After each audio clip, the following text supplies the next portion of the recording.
Ce jeudi 24 juillet 2025, l'université Alioune Diop de Bombay a vibré au rythme du grand jubilé du cinquantenaire de la CEDEAO. Une grande conférence a réuni des universitaires, des acteurs de la société civile et des délégations venus de plusieurs universités du Sénégal, à l'invitation du club CEDEAO UADB, berceau du mouvement au Sénégal depuis sa création en 2021.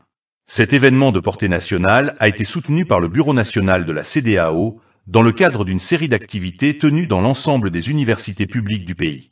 Au programme, panel de haut niveau, échanges enrichissants et réflexions autour des grands enjeux du Parlement communautaire. 3 thématiques majeures ont été abordées, avec la participation de panélistes venus d'horizons divers, notamment Africtivistes, l'Africajom Center, l'UCAD, l'UGB, l'UIDT, ainsi que des enseignants-chercheurs de renom. Aujourd'hui, 24 juillet 2025, qui marque cette 32e année, nous, les étudiants des différents clubs du Sénégal, Club CEDEAO, on avait commencé à faire des tournées dans les différentes universités du Sénégal. Cette tournée a été marquée par des conférences et sensibilisations portant sur la promotion et la vulgarisation des projets de développement de la CEDEAO. Le Club CEDEAO Sénégal, qui aujourd'hui est constitué des différents clubs CEDEAO implantés dans les différentes universités du Sénégal.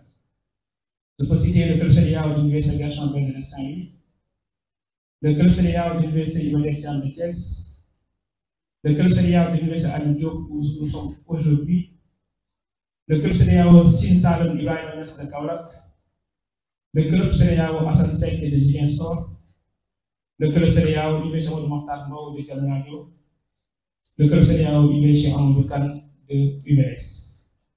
Aujourd'hui, en tant que étudiants, ils sont très bien conscients des enjeux qui sont en train de traverser notre pays, notre sous-région.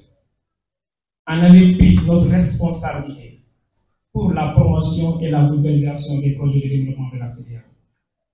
Parce que nous nous sommes dit, nous, en tant qu'étudiants, quand tout va mal, quand il y a des questionnements, quand on se pose des critiques, nous, on ne doit pas toujours critiquer.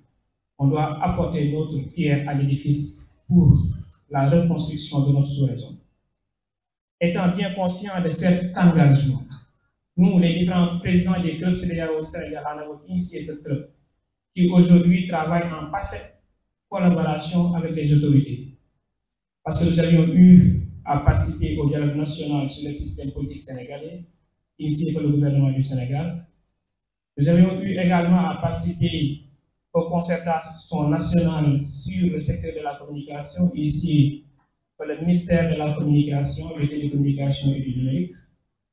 Nous avions également participé aux assises nationales de la jeunesse de la CEDEAO, qui a été initiée par Madame le commissaire en charge du développement humain et des affaires sociales de la CEDEAO, professeur Marsausa.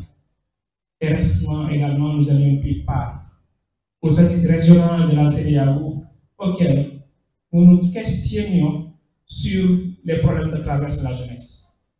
Et Dieu a fait que nous en avions cité comme rapporteurs, nous permettant à exposer les problèmes de la jeunesse, mais également à proposer des solutions qui pourraient éventuellement être des piliers.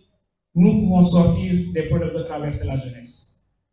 Madame, mademoiselles et messieurs, je me sens vraiment confiant, rassuré que la République du Sénégal, également la sous-région, peut compter sur cette jeunesse. Cette jeunesse qui n'est pas une force de contestation, mais une jeunesse qui est une force de proposition, et vous l'avez vu. Si nous, les étudiants, en avons eu l'idée, et qu'aujourd'hui, la commission de la CEDEAO et les autorités gouvernementales nous appellent partout pour demander une collaboration, c'est parce que c'est un projet très solide. Dans cet élan de commémoration et de mobilisation citoyenne, la parole a été accordée aux représentants du ministère de la Jeunesse, des Sports et de la Culture. Il a souligné l'importance de la CEDEAO comme moteur d'intégration régionale et nationale, en insistant sur l'engagement des jeunes comme acteurs clés de la transformation sociale et du développement durable. Voici l'intervention de M. Amadouba. La CEDEAO, depuis 50 ans, est un pilier de la paix, de la sécurité et du développement économique en Afrique de l'Ouest. Elle a permis de renforcer les liens entre nos pays et de promouvoir la coopération dans de nombreux domaines que je viens d'énumérer. En effet, la vision 2050, un projet national de transformation s'articule avec la vision 2050 de la CEDEAO en s'inscrivant dans une perspective régionale de développement inclusif et durable. Les deux visions se partagent de grandes lignes en convergence, comme le développement humain et l'inclusion sociale, avec comme point commun l'accent mis sur l'équité sociale, la réduction des inégalités et l'accès équitable aux services sociaux de base. Le Sénégal, à travers son agenda, cherche à renforcer la bonne gouvernance, le développement du capital humain, l'aménagement du territoire et une économie compétitive, des axes très essentiels qui riment avec les ambitions de la CEDEAO pour l'Afrique de l'Ouest. Le discours de Madame le ministre de la Jeunesse, des Sports et de la Culture à l'occasion des assises régionales de la jeunesse CEDEAO 2025, tenu le 1er juillet passé. Madame le ministre, vous exhortez, chers jeunes, à exercer ce droit qu'est la participation, une exigence démocratique. Le Sénégal, comme d'autres pays de la sous-région, œuvre à institutionnaliser la participation des jeunes dans les cadres de gouvernance locale, nationale et régionale. Donnant l'exemple du président de la République et du Premier ministre, elle a souligné la prise de conscience des jeunes quant à leur rôle et à leur responsabilité dans la vie publique et économique de leur pays. Madame le ministre affirmait que la CEDEAO de 2000 ne se fera sans une jeunesse formée, audacieuse et innovante. Faites de la participation, du dialogue et de la transformation des piliers de la CEDEAO des 50 prochaines années.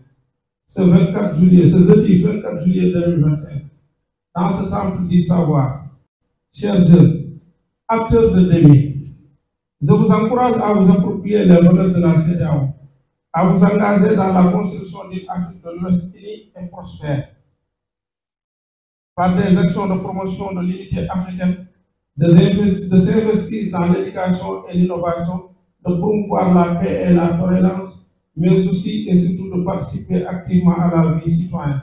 Bref, devenez des moteurs de développement durable, défendez la bonne gouvernance et l'intégrité. Le président de la République, son Excellence M. Bassirou Diomaye Faye, le Premier ministre Ousmane Sonko, Madame le ministre de la Jeunesse, des Sports et de la Culture et l'ensemble du gouvernement soutiennent pleinement les initiatives qui visent à promouvoir l'intégration régionale. C'est pour cela nous vous invitons à se joindre aux actions gouvernementales qui œuvrent pour l'épanouissement de la jeunesse et le développement de nos sociétés.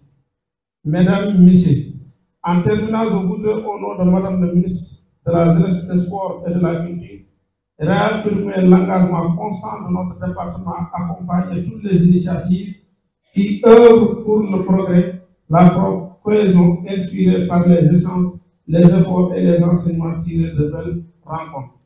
Que l'élan que nous avons vu ici continue de porter ses fruits au bénéfice de régions africaines unies et prospères. Au cœur des échanges, une voix s'est élevée pour saluer la volonté croissante de la jeunesse africaine à prendre la parole, à s'engager et à participer activement au débat public.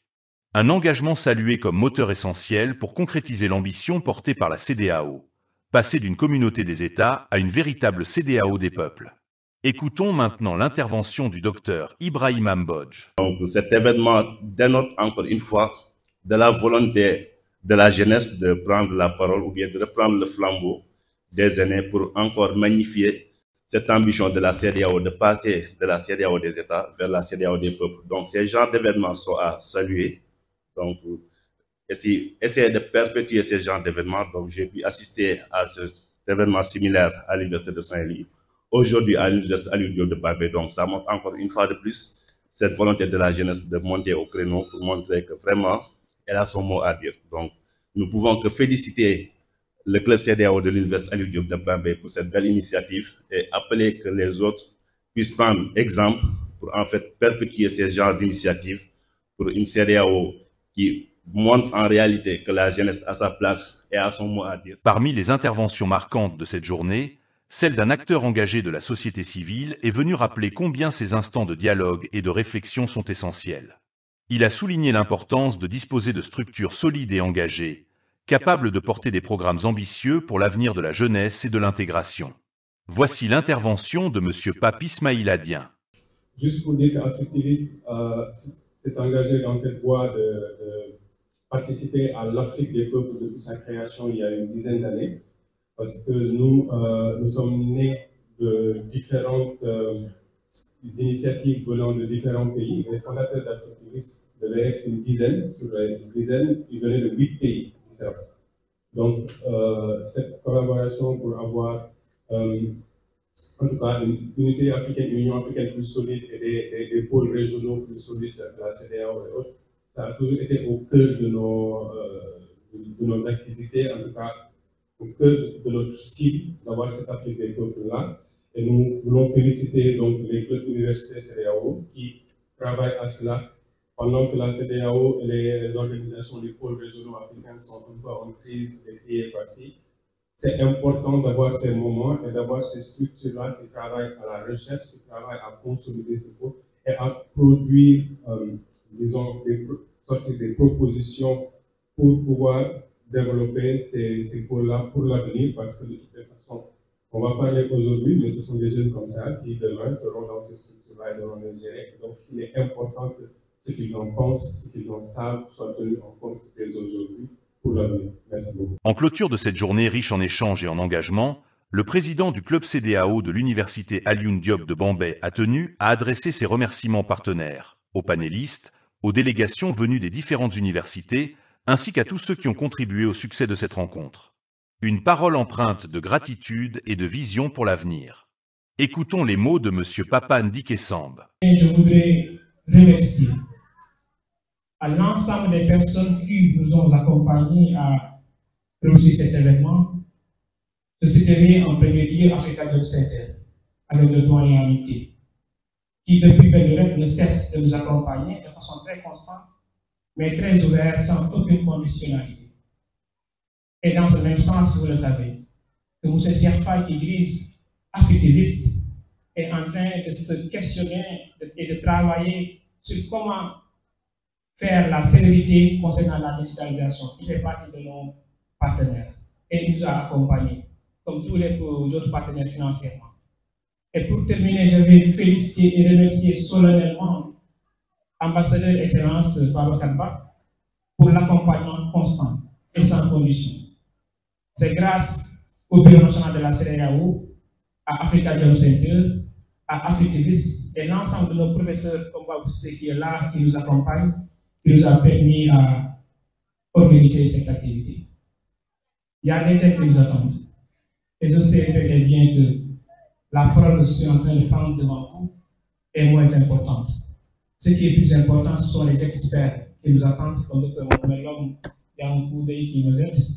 Il fait enseignant-chercheur à l'université chez Amadou Kane, UVS, il ferait partie des panélistes.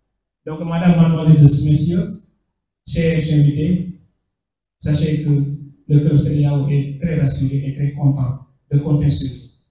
Mais là, on lance un dernier message à l'ensemble de la jeunesse qui est aujourd'hui dans cette salle, pour dire que nous ne sommes pas l'avenir, nous sommes le présent.